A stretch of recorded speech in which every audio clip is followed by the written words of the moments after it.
เราที่เจอไปอยู่เขาเป็นที่นอนเนาะมันหนักขันลื่นเลยมั้งบางทีเขาที่เข้าเรียนไปก่อนลองเขาอยู่กันเลยเจ้าไปเลยเนาะอยู่ห้องนี้น่ะอะไรกับตำรันอย่างฟังเบิ่งวันนั่งมีการหนึ่งว่าพักก่อนหรือว่าพักตัวแรงก่อนจะพักตัวยาวเรียนขึ้นก่อนจะพักต้นเสาเลยไหมที่นี่เขาพักน่ะที่นี่ทอง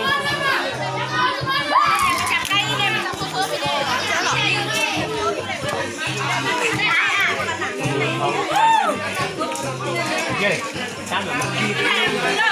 ดูร้านดูร้านมันเย็นหน่อยดูหน่อยก็เย็นจะสั่งดูหน่อยละคนไงเลยบ้านเลยจะมาแบบนี้เลยครับเด้อมีผู้แรกอยู่ในห้องเวลาจ้องเธอเลิกนี่งานเดียวเฮ้ยได้บางมื้อละมานะจ้างที่หยากับจ้างเนาะเกี่ยวเขาเลยเกี่ยวเขามากินเลยเกี่ยวอะไร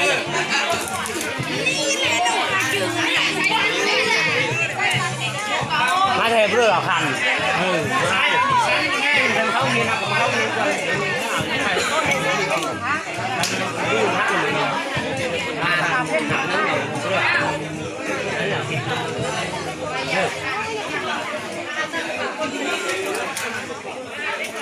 มาเลยสาวที่เขามาอยู่นะเนี่ย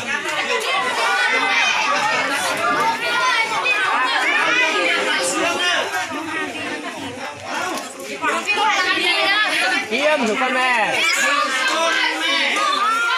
ยืดซื้อแม่เดิมนี่แม่เดิมเขาเห็นเดิมมาเขาเอามา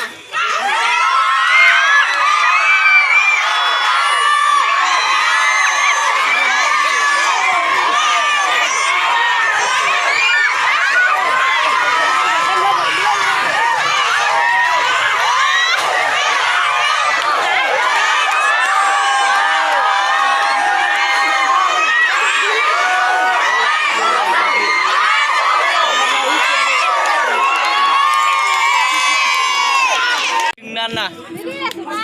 ดีตายของมือนะพวกนี้เฮ้ยบอมเดียวเด้อนี่แหละเสือบอกไอ้หนึ่งเลยดิหนึ่งดิ